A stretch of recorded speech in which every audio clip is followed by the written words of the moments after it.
I didn't get to the haircutter today. Mercury's retrograde. Of course, I didn't. Things get delayed. Whatever. What I'm going to talk to you today about is just what you need to know about this Mercury retrograde happening in Taurus from April 21st through May 14th. Mercury, the planet of communication, writing, electrical equipment, gadgets, gadgetry, buying, selling, commerce, merchants, retailing, the god of writing, Mercury, Thoth. Hermes Trismegistus, Hermes thrice blessed, the god of magic, magic and writing, all of that.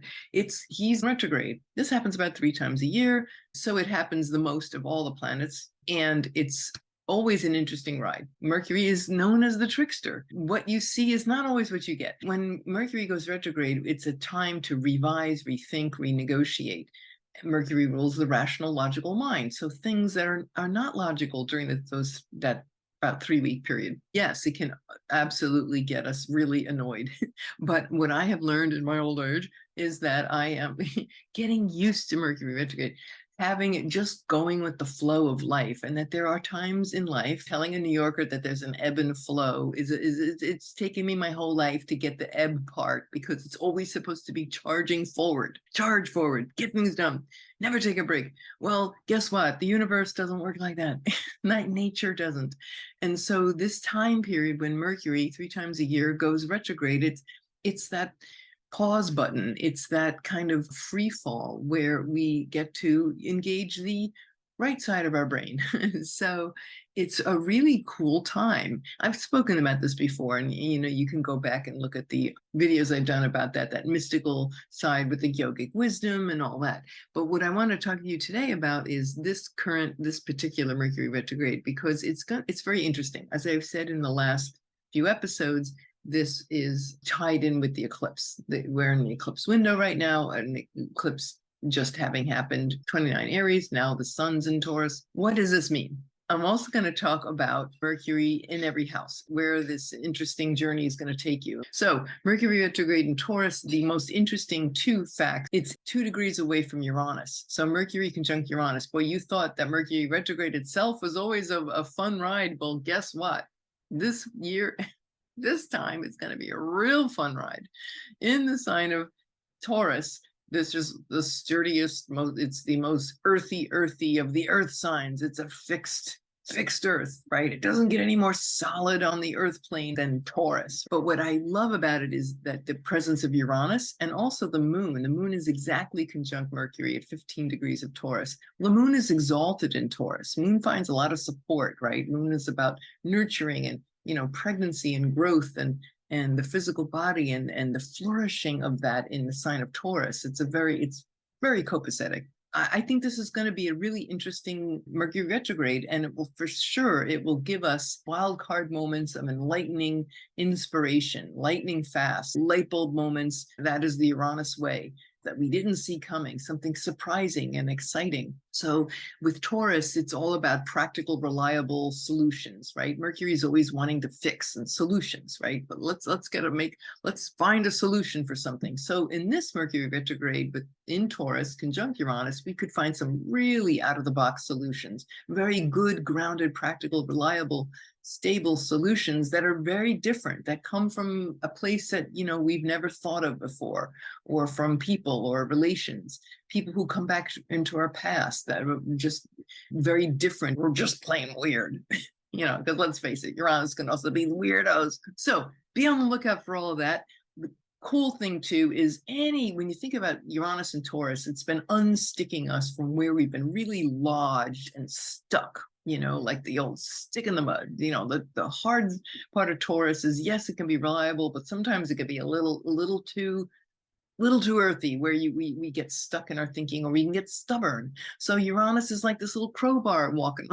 It's 5 years in, it's still doing its crowbar thing. Let's unstick ourselves where we get stuck, where it doesn't serve us to be grounded. There's grounded, and then there's grounded. Uranus is coming along to help with that. And when Mercury's in the party, oh my goodness.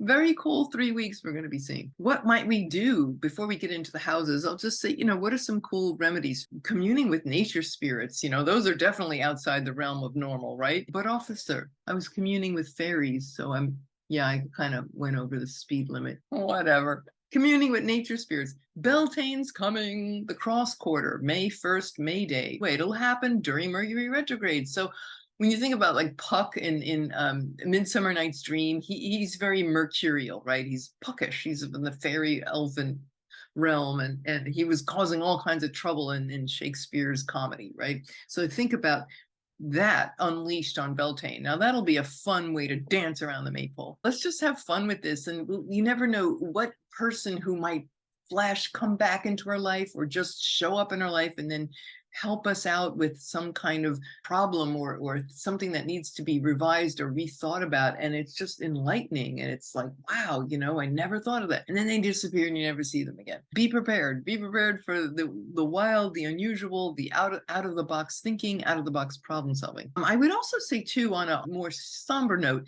Uranus is also connected with trauma. So this could be an opening here where we get to see where trauma, if we have had experienced trauma in our life, no matter how far back it may go, childhood, Mercury rules youth. And so this is an opportunity to maybe undo and unstick that trauma. I've always wanted to watch Gabor Mate, The Wisdom of Trauma. I've heard about it. It's a great documentary, and this would definitely be a good time. I'm gonna make time to watch that documentary. He talks about the wisdom of trauma. So this would be a fabulous opportunity with Mercury retrograde, having us reflect and revise our thinking about past traumas and how they have been stuck in our body, in our brain, and the neural pathways in the physical body. Think about Taurus, the embodiment of trauma. So unsticking that, this would be a really great time. Taurus happens to be a slow, steady progression. So it's an interesting combo because you have Uranus coming in lightning fast, but then the slow, steady nature of the earth, of the fixed earth of Taurus, it's like, okay, we get enlightened, and then that may happen, unroll or unfurl itself over time in a kind of patient, slow, steady fashion. I'm going to finish our little talk here by giving us, let's walk through the zodiac. And where is this kind of rethinking and ideas and enlightening light bulb moments, where is this going to take place in your chart? If you are a Taurus rising, this is all whole sign houses. By the way, did I introduce myself? No, I didn't. Who is this woman with the crazy hair talking? It's Irlianna Samsara. Who else would show up on my... Thank God my mother's not here anymore. She would yell like, well, you fix your hair. You're not going on that podcast with that hair like that, are you? Yes, I am, Mom. I know you love me. First house, Taurus. This is where you're revising your self-image, your appearance, your personality, maybe some quirkiness, and thinking about, hey, maybe how could I don't have to look so reliable. Maybe I should just put green hair dye in and just have fun with it, with glitter. Anyway, so rethinking, having fun, rethink your appearance. If you're an Aries rising, Mercury retrograde in Taurus is going to be in your second house. So that regards your income, your budget, your personal finances, your personal possessions, the things that are important to you. Fabulous time for everybody to clean out your closets in Mercury retrograde, especially with this conjunction in Uranus. If you've been hoarding, traumatized and hoarding things, and it couldn't necessarily have to be some loud trauma. It can be just something subtle, but it has been where we've been holding on to things. This is a fabulous time. Go watch the videos I did with Katarinah Mazar. She's a professional organizer, and she can tell you, there was even the video I did with her a few months ago called The Healing Power of Mercury Retrograde. Definitely watch that. I'll put the link below in the comment section. So yes, there are amazing health benefits to be had when we let go of our stuff. Where are we not free around our budgets, our income, our finances? Pisces rising. This is going to be in your third house. Communications, writing, routines. It also rules neighbors, relatives, siblings. You might be rethinking your relationships with since maybe you've been ostracized or you've shut somebody out with a sibling or a relative or a cousin. And this is an opportunity to bridge and come back into their lives or have them come back into yours. And you're writing, classic Mercury retrograde. Revise that writing you've been working on. Go back, review, revise, reflect, rewrite. Aquarius rising, this will be in your fourth house. The fourth house is our home, our family, our roots, our genealogy. Maybe a practical solution to home remodeling, home fixing up around the home, practical solutions, renovations, or just with our relationships with our family members and conversations. We could have some outrageously freeing conversations around maybe past family trauma. That would be another opportunity there. Capricorn rising. This is in your fifth house. And fifth house rules creativity, friends, creative projects, fertility, pregnancy. Oh no, you get a surprise. You were so certain that it wasn't going to happen. It rules children, so maybe there's a creative project of your child that you could help them reflect and revise on. It rules romance, sex, romance, and dating. So there you might reconsider somebody that has been outside of you, or maybe this lack of intimacy and that needs to be addressed. And let's face it, anytime Mercury goes retrograde, no matter what sign it's in, relationships that haven't been working come to an end. So that might be that it's time to take a pause or reflect about, do you want to go forward with this person that you're dating? Sixth house, Sag rising. This is going to be in your sixth house, which is health, nutrition, your daily health routine. It can also rule coworkers or employees. If you're an employee or you're an employer having employees, you can get revisions, maybe unusual solutions to things that have been happening in the office or the workplace, getting unstuck. Health and nutrition, a great time, especially with Uranus and Taurus. Some progressive, forward-thinking health solutions, alternative food, supplements, superfoods. Superfoods is so Uranus and Taurus, right? So get pound down those supplements, man. Get it, revise your whole story around how I can't lose weight, I can't be healthy. Oh, yes, you can. Scorpio, happening in your seventh house, Scorpio rising. And seventh house is about committed relationships, long-term partnerships, marriage, business partnerships.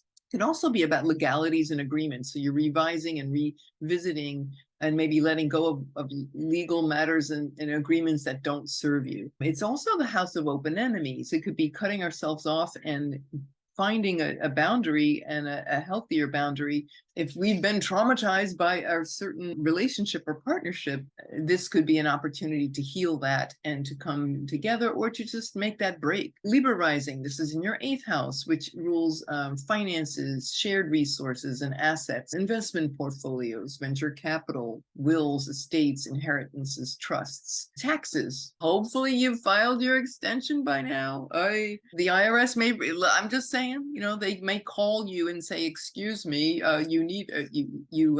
there's a mistake here. But you know what?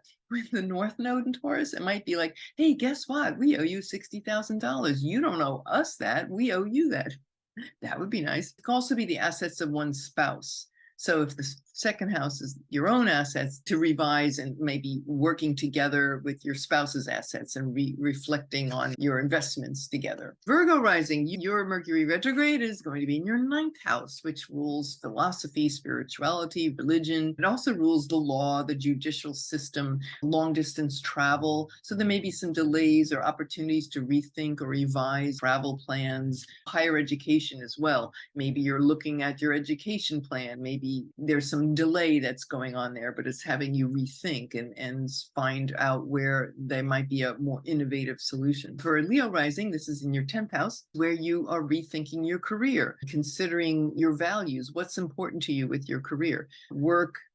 Maybe you have to go back and revise something and find some practical solutions, which could very well come forth. Cancer rising, this is going to be in your 11th house, which rules friends, allies, groups, group organizations, one's colleagues, professional colleagues, cohorts.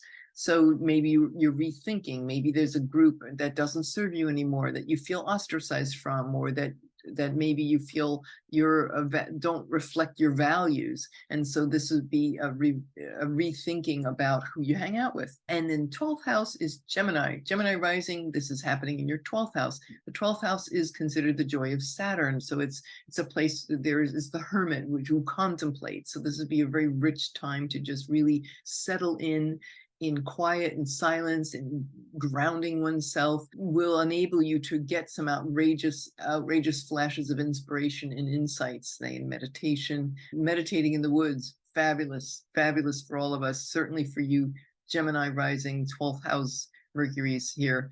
The 12th house rules mental health too, and things like addictions and the places and ways of being where we feel we're shipwrecked. So maybe we feel ostracized and alone, and this is going to be an opportunity to break free and break any kind of old traumatic incidences, where we have self-sabotaged ourselves, or where there was some kind of addiction or bad habits. Where do we do ourselves in? Again, grounded contemplations, the opportunity and the potential for outrageous, out-of-the-box insights that can really free us from, say, addictions. That's all I got for you. I hope you've enjoyed this and found it useful. Please like, share, subscribe. Let me know what you think in the comments below. What are you looking forward to? All right, my dears. By the way, my name's Irlianna. Telling it at the end because it's Irlianna Samsara here. StarSound Speaks, StarSoundastrology.com. Thank you all for listening.